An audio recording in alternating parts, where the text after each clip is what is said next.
In this week's episode of Imperial Interlude, we meet Mandalorian meeting old friends on a desert planet, carrying the child. This is me, Tim. Hello, Ralph. How are you? I'm fine, Tim. How are you doing? How do you like my Clone Wars introduction? I was going to say it's very close, isn't it? We just needed the music over the top of it, didn't we? Yeah, not going that route again with music and No. copyright striking.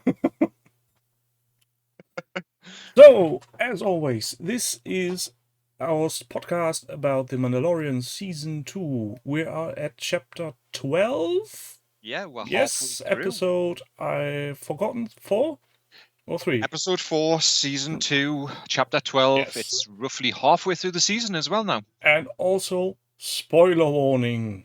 We will not hold back. If you haven't seen The Mandalorian this far, turn off now. Turn back. Go rethink your life decisions. There is another one of that, isn't there? Why haven't you been watching The Mandalorian since? Yeah, so this was one of the shorter ones, I think, if I recall correctly. 40 minutes, I think. Yeah, for current season, it's more or less since we the Frog Lady episode was more or less a long video cut in half. Yeah. I'm counting this as one of the shorter ones. Mhm. And there were, I think, 2 things that annoyed me a bit, but we'll get to them when we arrive at the timestamp of the video.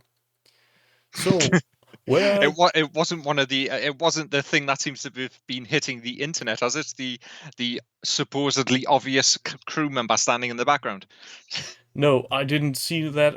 I didn't go back to watch it. So, no, a completely different thing. Oh well. So we started by having Mando trying to fix up his ship even more, because again he's not doing well, and he stuffed the little one into a small hatch to do some finicky work. Small access corridor is probably the best thing, isn't it? It was a tiny little square tube, pretty much. Now take out the red cable, put in the blue one. Don't let them touch. Don't let them touch. He just knew when he said that, when he was speaking to him to give him instructions on how to do things to fix whatever he was trying to fix, that it was going to become a comedy moment. And when he said, "Don't let them touch," you knew it was going to happen. You knew that it was going to be, I almost waited for him to say something along the lines of "Don't let the streams touch" or something.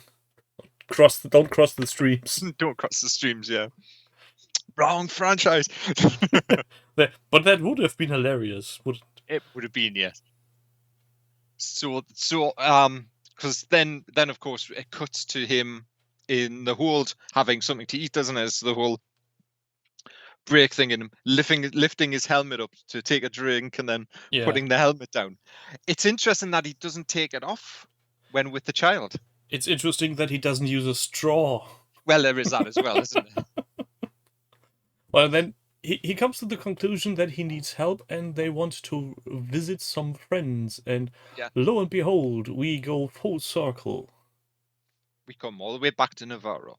Yeah. Now, did you think, and this is one that got me, and it was sort of leading into the episode, and then the title comes up, I think, that it was just the whole tone of it, apart from some of the big beats that seemed to be in there, about halfway through and near the end. It was another filler. It was another building episode. Yeah, quite. And more like episode 2, where we've had episode 1 was epic. An epic sort of building.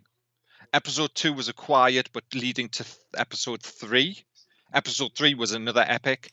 This one was a quiet leading to what's going to happen in 5.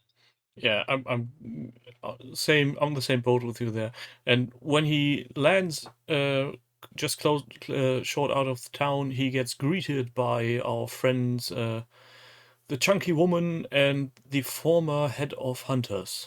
Yeah, Cara Dune and Grief Karga.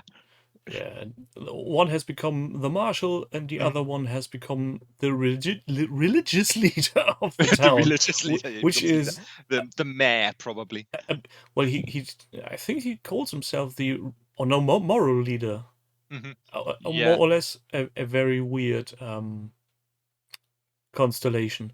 It is, but we get that scene before that, don't we? Before he lands with the stuff around the Marshal in Oh yes. the Enclave with the missing man. Did you know that this? Did you see that where the symbol had been taken down? No. The Oh mythos yes, the it where pans down from there the are just mythosaur. some shapes Yeah, in the concrete. and those aliens.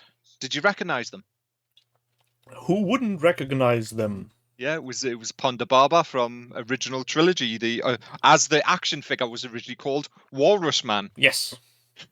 So we have a lot of walruses Hmm. down in the sewers doing crime stuff, Yeah, trying to fry some poor little what do you call those? ferret. Ferret, yeah, I would say so. Funny enough, in the post credits, the ferret was able to breathe fire. Did you see that? Was that when she was tossing it food? No, no. When in the at the end of the show, when the concept art is showing, All right, I didn't in the say that. fighting scene, one of the walrus men holds it up by its tail and it's spitting fire. So I thought that should have been in there, but oh, why? Whatever reason, they didn't do it. It was a good setup, and I think it shows that we know Gina is an accomplished MMA fighter.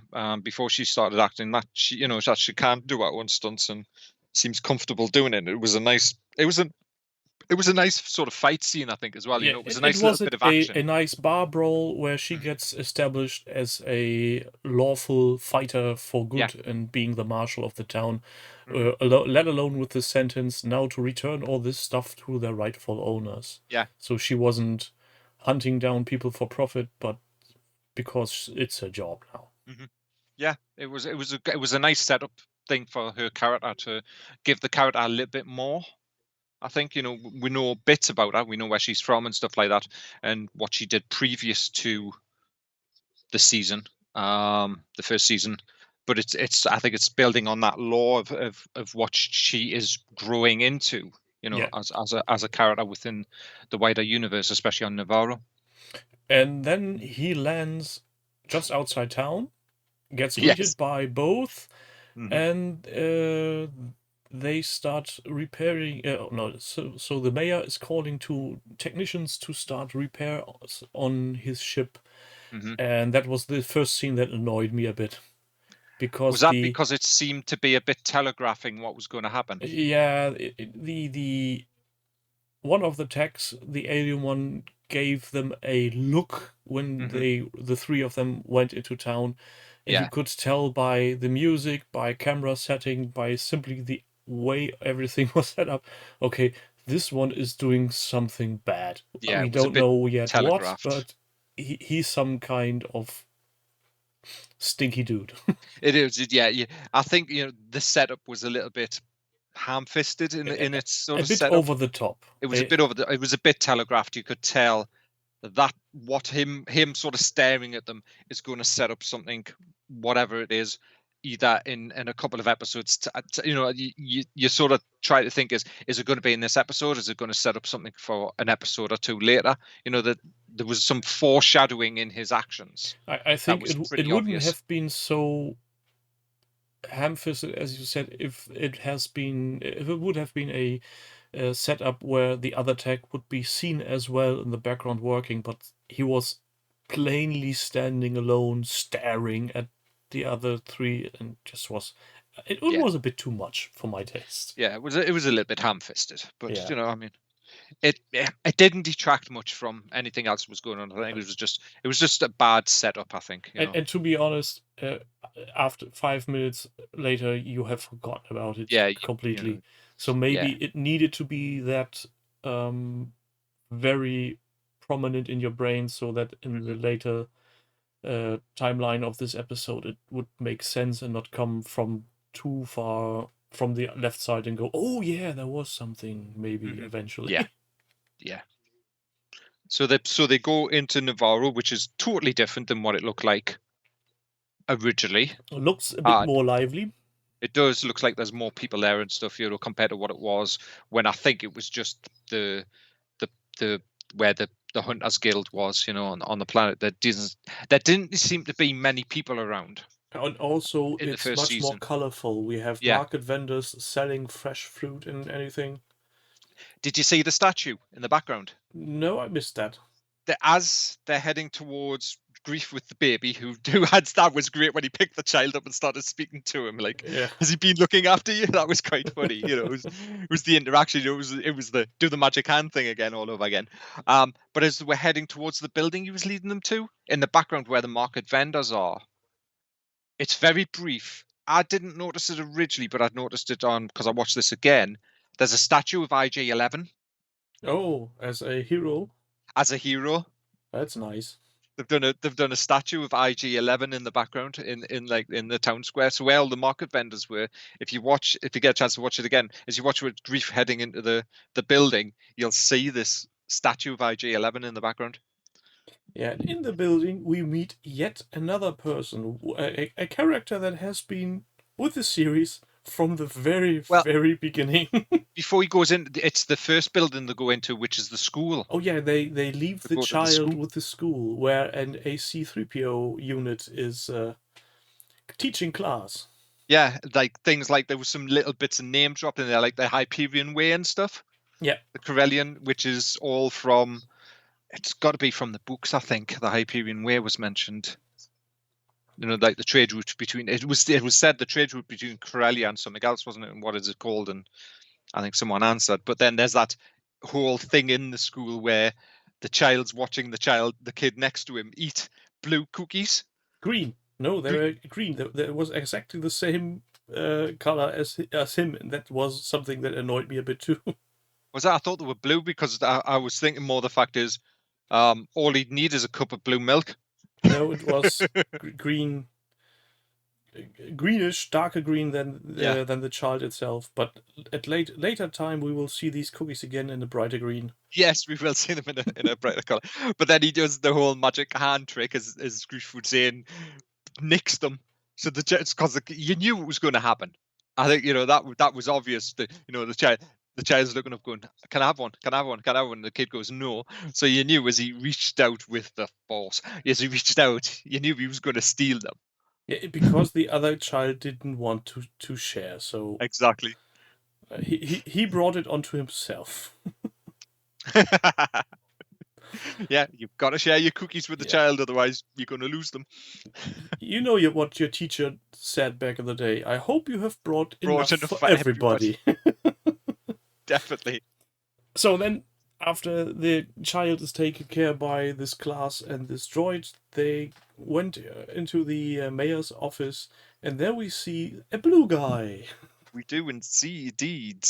And he's a bit scared, I think. At least that what I think the sudden mist that is evaporating from him should be hinting to. It was quite funny though when he said, the ship's landed and it's got some sort of markings, but it matches. And then Mando walks in and there's this like this mist thing. It excruciates from his glands or gills or whatever it was. It was like, yeah.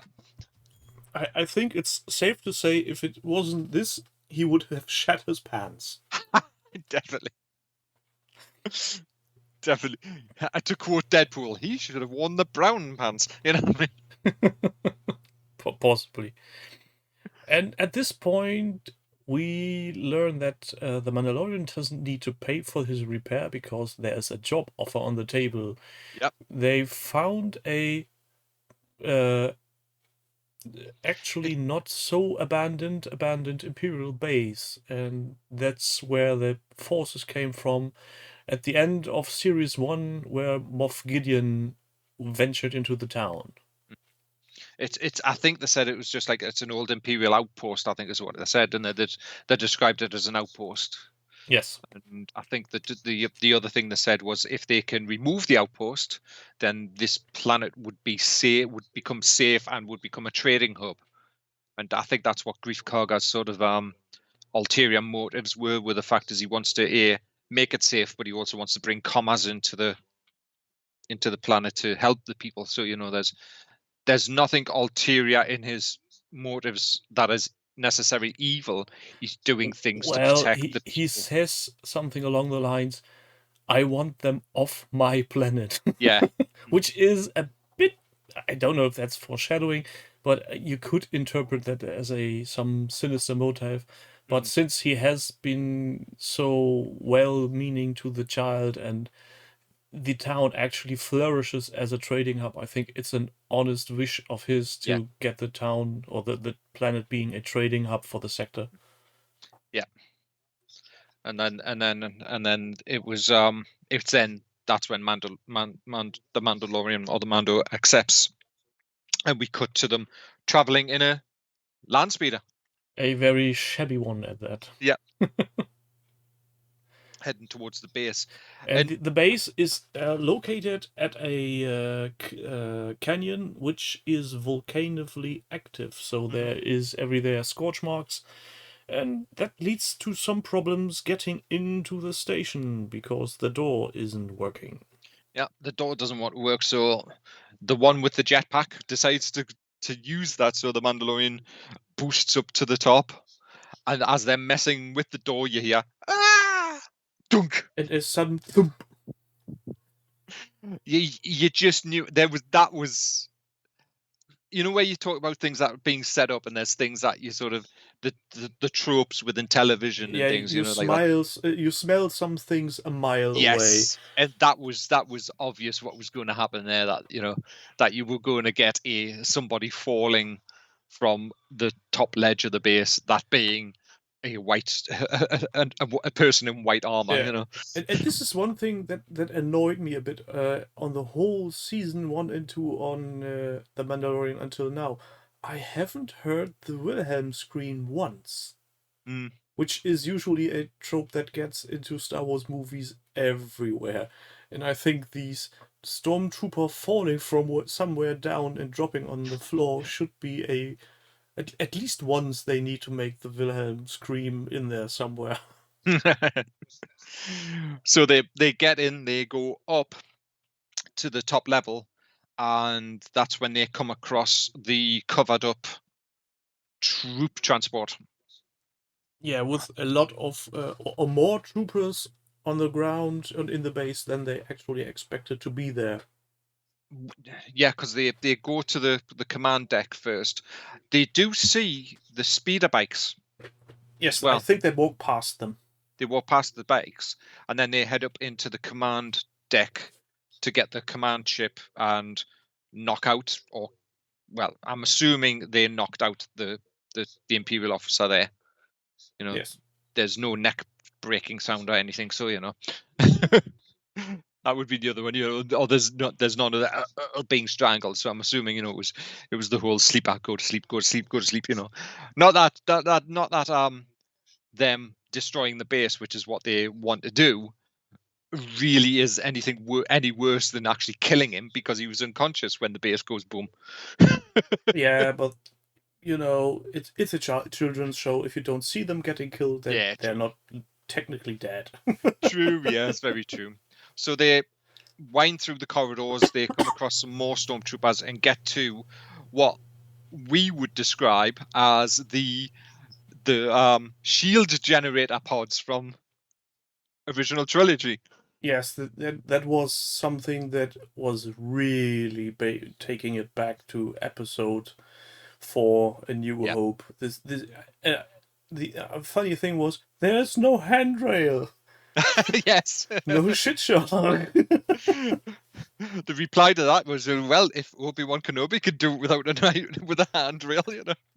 But the funny thing is, at that moment, I actually thought, well, he has got a point. Yeah. Why would you do such a stupid design that people can fall off? It's the Empire. So they've got, using the command rod, they get to doors and get to this area which controls, I think it's the thermal barrier or something. It's something like it controls the temperature. Yeah, the base gets its energy from the volcanic activity, and in order to do so, they need to control the volcanic flow. And by deactivating the control panel, the volcano basically goes active again. Yeah, will go boom. So it gives them 10 minutes to get out.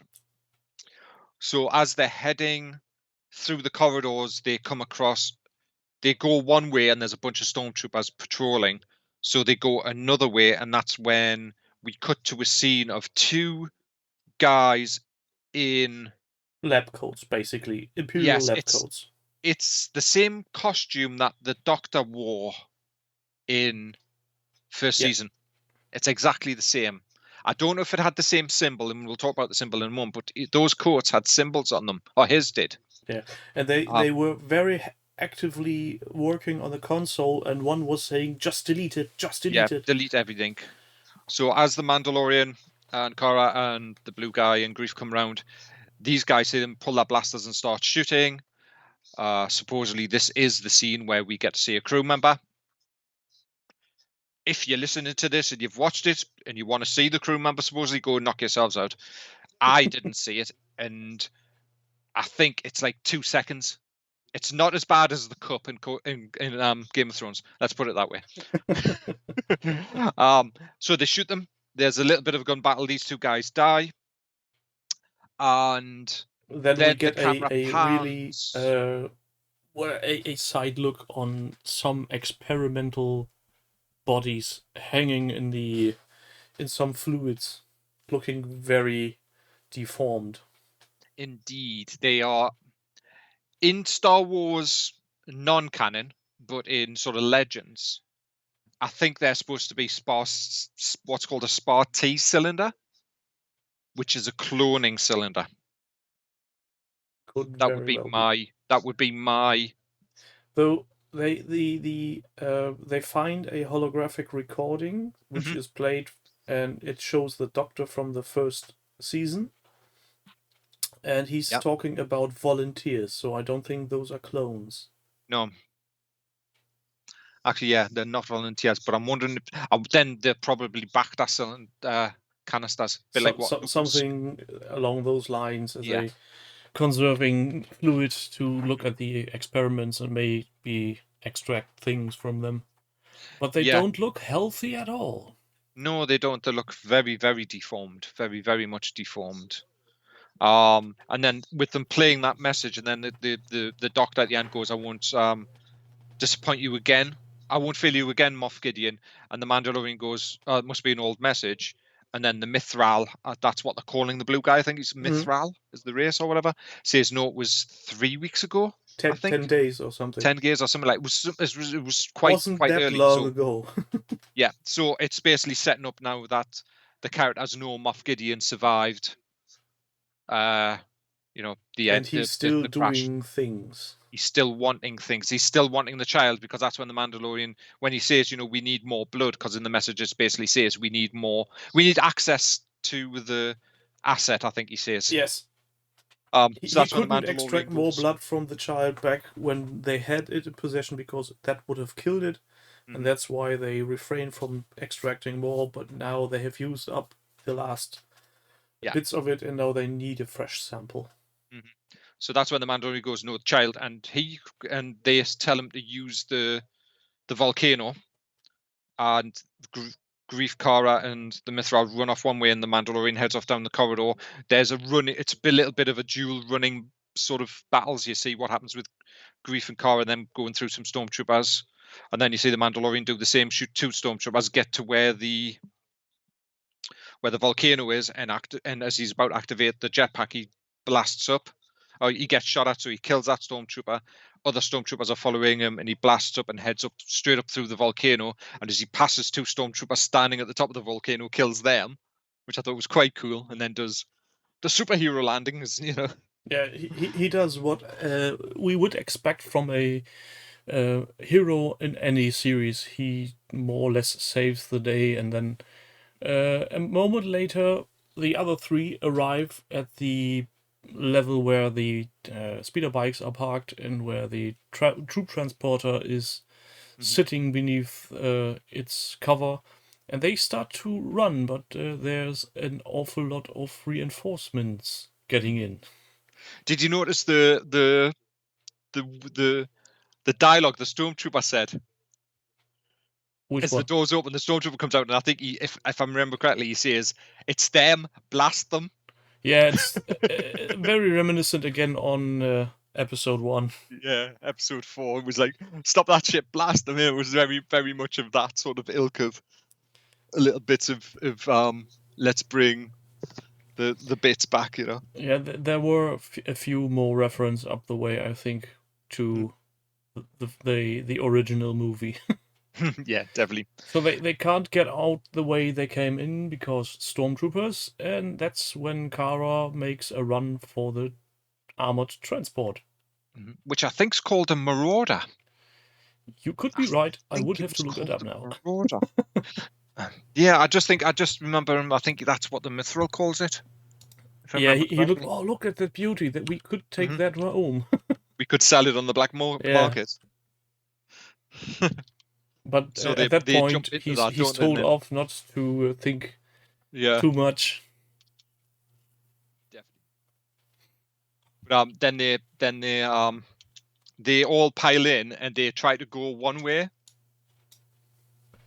and they can't, so they decide to go the other way, don't they? Yes, And that's when we get the scene that's actually in the trailer. That was one thing as well, which we are now, I think, from episode 5 onwards, heading into footage we've not seen. yes. So you get that scene of them driving off the edge, and you get the whole with the looks on their faces, you know, the typical sort of TV. Yeah, we are going to thing. die. Yeah, and then and then it lands, and you just knew where it was going to land. I'm sorry, that was a little bit of a. The only way that could have been even more foretold before they even started the episode was something like, "Oh, don't scratch the paint on my precious hover vehicle." Or don't park my. I'm not going to park my hover vehicle here just in case. Yeah, something along those lines. Yeah. But yeah, they land on it. It's smashed flat, and then a wild chase begins as the speeder bikes head out. And for some odd reasons, two speeder bikes crash into each other while getting down, which I found a bit over the top. But then again, it's a stormtroopers. Yeah. Who cares? Who cares? It's stormtroopers.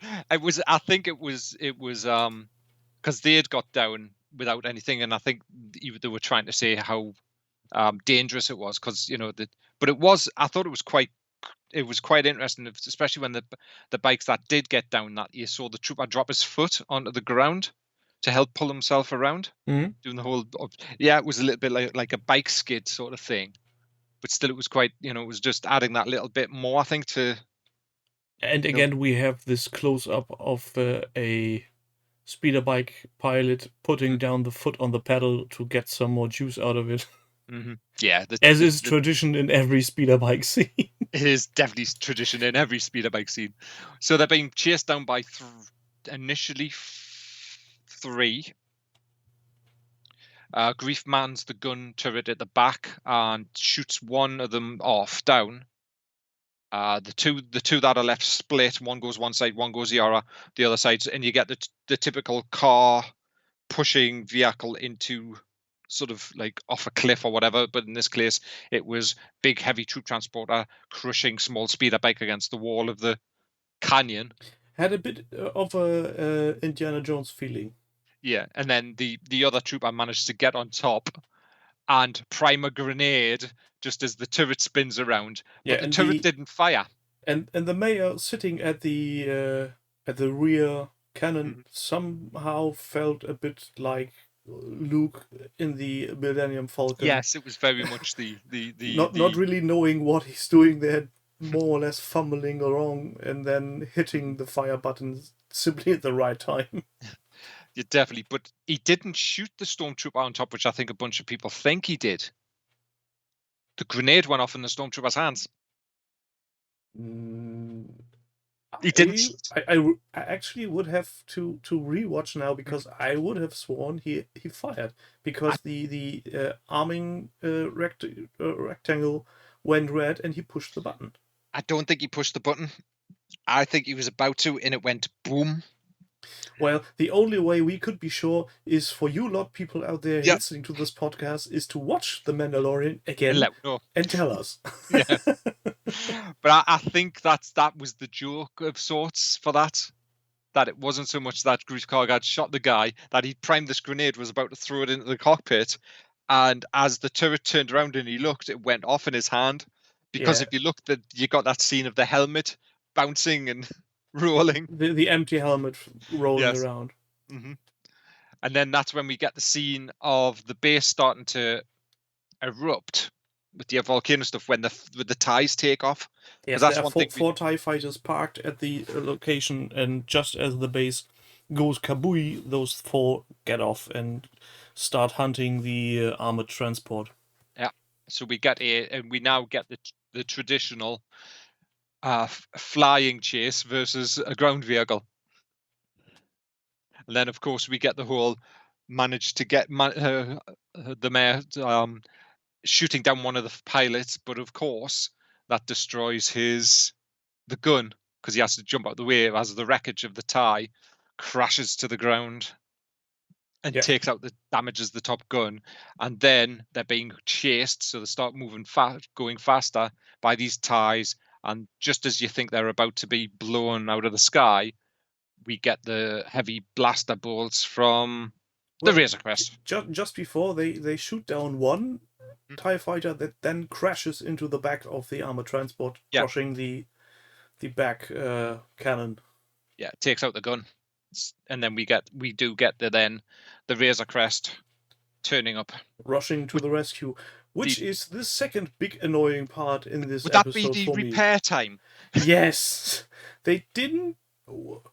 They didn't take too long getting to the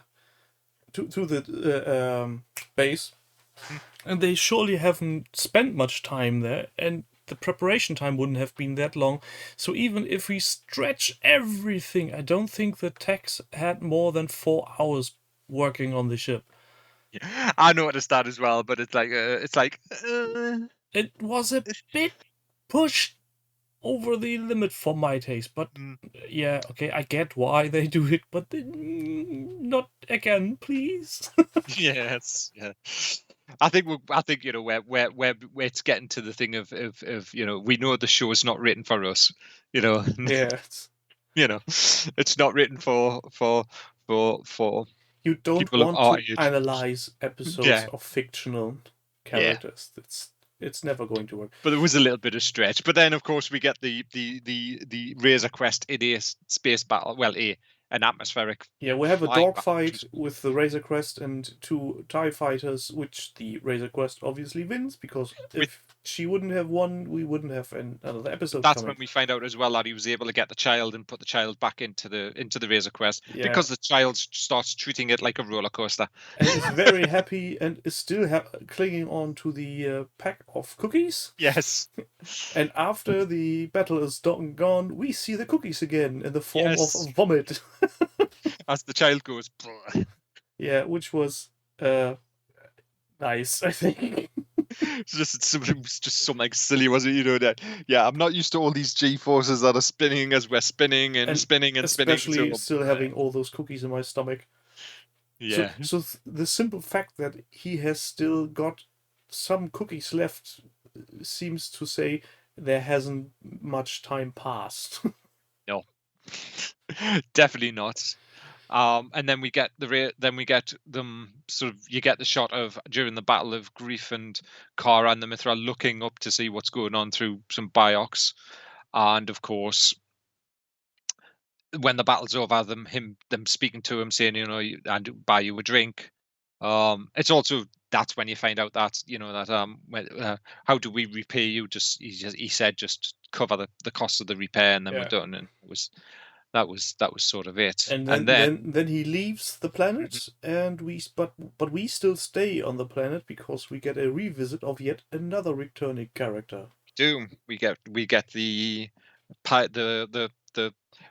don't see Tapper Wolf, but we do see the captain, the Korean actor that's part of the 501st, coming to what's the word? Question what was going on. I think investigate what was going on. That was it. Yeah. So he gets a little bit with Greef Karga, and of course Karga's doesn't know anything. just definitely doesn't know anything. And then he speaks to Kara as well, and he sort of lays it down that the fact during that conversation that he was there. He fought during Alderaan, is what he said. He served during Alderaan, and she is from Alderaan. We Yeah. learn at that point, which is a bit of a thing. Mhm. She Yeah, couldn't have been very old when Alderaan was blown to smithereens. Well, this is the interesting one because Mandalorian, I think, in the timeline is 9 years after the Battle of Yavin. That's Yeah, the gap. but she between- surely she doesn't. I think her character isn't supposed to be in anything else than her late 20s. I guess. No, I think it's early 30s. I think she was part of the rebellion during Alderaan, I think. Or Alderaan is why she joined. Well, that's for other people to It is discuss. definitely for other people. Yeah. Timeline is a fluid thing Indeed. in Star Wars, as we have learned. Yes, it's very much fluid. Yeah, it's in a constant flow. Indeed. But and then he leaves. I'm confused. I'm not sure what he left. I'm wondering if he left a medal or was it a badge? I was thinking on that too, and maybe it's a badge, but at the same time some beacon. I thought it might have been the medal that she possibly earned during her service. Well, I'm pretty sure since this was a very prominent shot that we will see that thing again, and at some point maybe even though it looked like she would have left it there. Mm-hmm.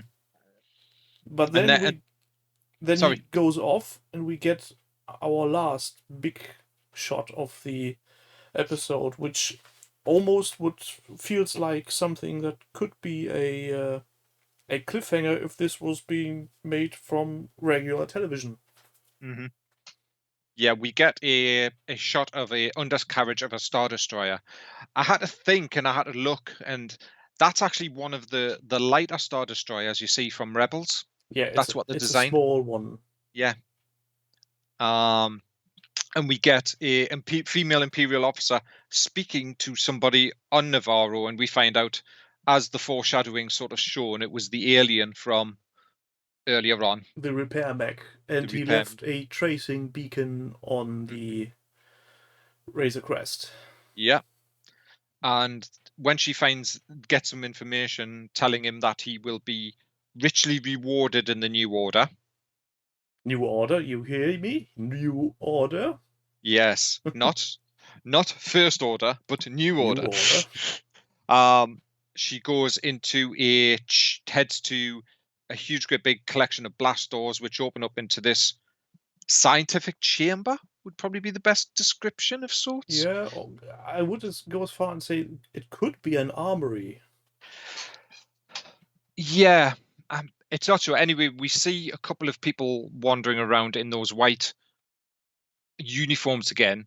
Yeah, these Zudu lab coat things. Yeah. Now, what's interesting is the symbol on the arms is the symbol from Camino. Clonas. So from the Camino Medical, you see the doctors and stuff running around on Camino in episode 2, I think, with the same symbol. Mm-hmm. And there's references in Clone Wars as well, and it's the same symbol. And we finally get to see Moff Gideon again, so appearing twice in two episodes. Yeah, and he is very happy about the incident that now the Razor Quest can be tracked. Mm-hmm. And then the camera slowly pans out and shows him standing in this whatever it is room, and there were several very darkish colored bodies, armors, whatever, in some bays to the left and right. And it reminded me terribly of the game Dark Forces with the Dark Are Troopers.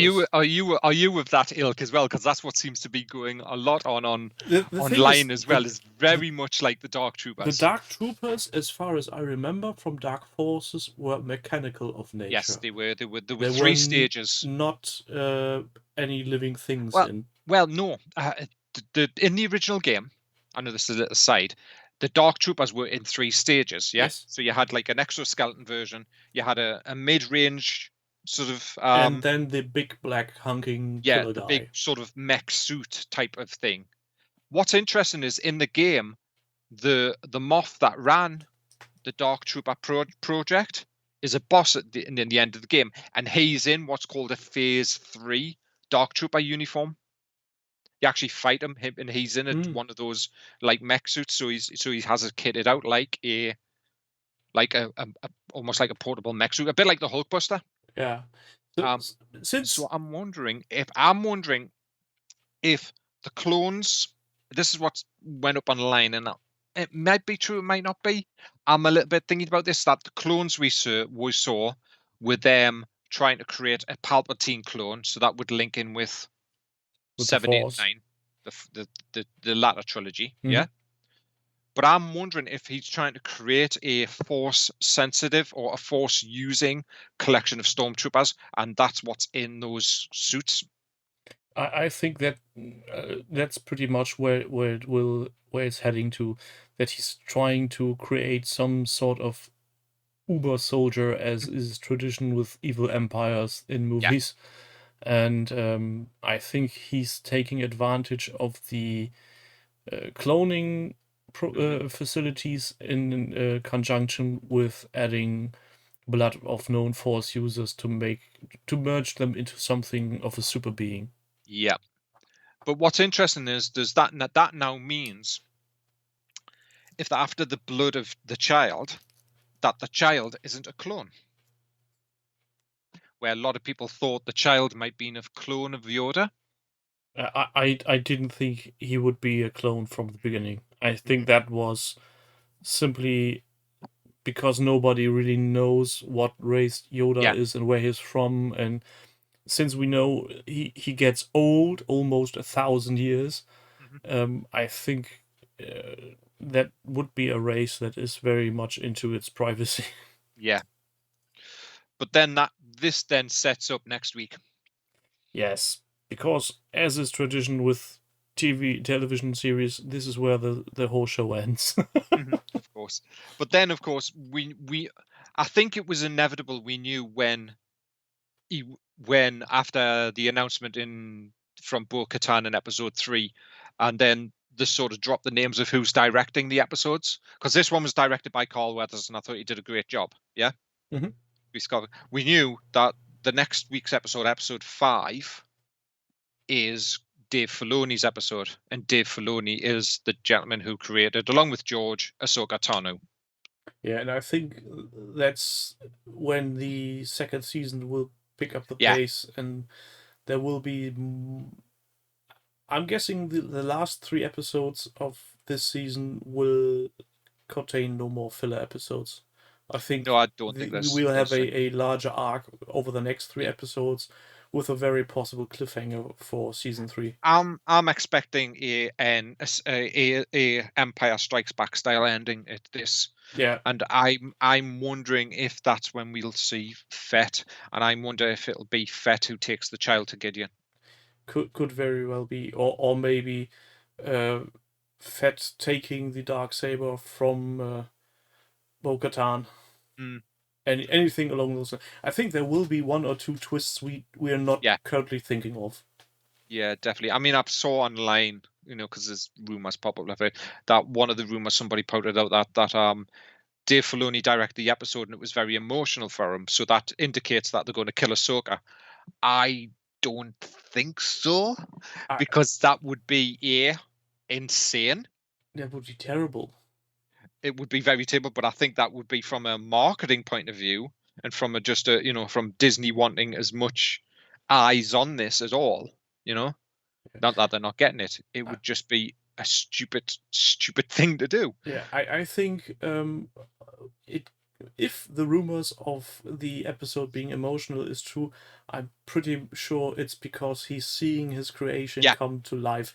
But Mm. because if you have seen the interview with Bo-Katan slash what's her Katie face, Katie Stackoff. Katie Sackhoff, she was almost in tears when Hmm. she told about how she reacted to being asked to Yeah. really play the role of Bo-Katan and not simply do the voiceover. So Yeah. I think that's the thing that makes the Mandalorian for me so very much feel true to the source, because everybody that's working there seems to really Hmm. wanting to be there and not just having a job to do. Exactly. There's a lot of love, shall we say, put in from the people. I mean, there's been interviews with Sasha Banks as well about, even if her character being very a side character to Bo-Katan, to Katie's, yeah. Yeah. She said, she watched the episode, she cried, with laughed and all of that, because she was so overwhelmed and cannot believe that she is in this. And that was another collection of interviews where it's the wait and see sort of thing. Is she back? So I think they've put these characters in, like Bo-Katan and Fett and and Cobb Vanth, and there's a possibility, even though we don't know, that they will show up Yeah. at And the end. since there is already a third season Yeah.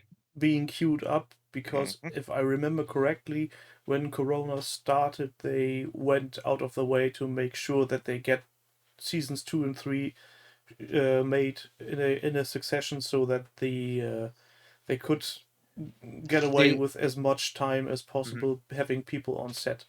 Hmm. Yeah, what they said was that they'd just done they'd managed to finish filming and get everything sort of filming wise with physically just before the pandemic kicked in for the ban, for the social distancing to come in. Um, and they've announced season 3 to start filming possibly mid-November. So now possibly, but Yeah. there's also another rumbling that they are filming a Boba Fett series, which is going to be a bridging series between what happened in episode 6 through to what's gone on, the gap between what's happened now and the Mandalorian, and that's supposed to be filming as well. You know what I would like as a gapping mini series, maybe? Mhm. Things that happen between A New Hope and The Empire Strikes Back. Yeah, the Seeing Han meeting the bounty hunter. oh, Dagobah, yeah. Yeah, this was a thing that caught my interest since I was a child and I have first seen it. Mm. So this would be right up my alley. It wouldn't need a whole movie or No. a complete series, but maybe a short or 2 episodes of anything. Mm. Well, we are getting a bridging series of sorts between episode 3 and episode 4, because we are getting the Bad Batch, Yeah, and I think and the that's post Empire. I think Sorry, post Revenge of the Sith. what's it called? The Ben Cassian Kenobi Andor. series was also planned in that Yeah. time frame of sorts. Yeah, and then we've got Cassian Andor as well, series. Yeah, we shall see how they turn out to be. Hmm. If they manage to keep the spirits high enough, like they did with the Mandalorian, I think we are in for a treat. I think with Disney realigning its business model to be more for streaming, and that's what they've said. Yeah, Um, I can see them pushing and create and coming up with things, and I think they've proven with the technology of the volume and stuff that it is capable, it is doable to create a high quality TV series, with a in a small small crew, studio, basically. with a small studio in a small space, and as long as the writing's there, and I think And that's the point. I think if they keep themselves from simply shoving out a movie like Solo with a mhm, name slapped on in the yeah, hopes that this will make everything right. No, it won't. You need a story, and doing a bad wordplay on the name of the main character when he's recruited for the Empire, that's just lame writing. Yeah, well, it wasn't the best thing in the world, and we do know Solo had its issues anyway with The what was movie going on with it. itself, if you strip the Star Wars badge from it, isn't bad. It's a fun movie to watch. It's a space heist. Yeah, but it's not Han Solo meets Chewbacca. No. It could be any scoundrel from the Empire running from the Empire. That's literally Yeah. not here nor there. Yeah, it was. I mean, it was. There was issues, and there was issues prior to Ron Howard taking over as well. I mean, I've seen online, which is an interesting call, is there's people online going, give these people Star Wars movies, and it's a picture of Bryce Dallas Howard, Taika Waititi, and I think the other one was Nam not Manway,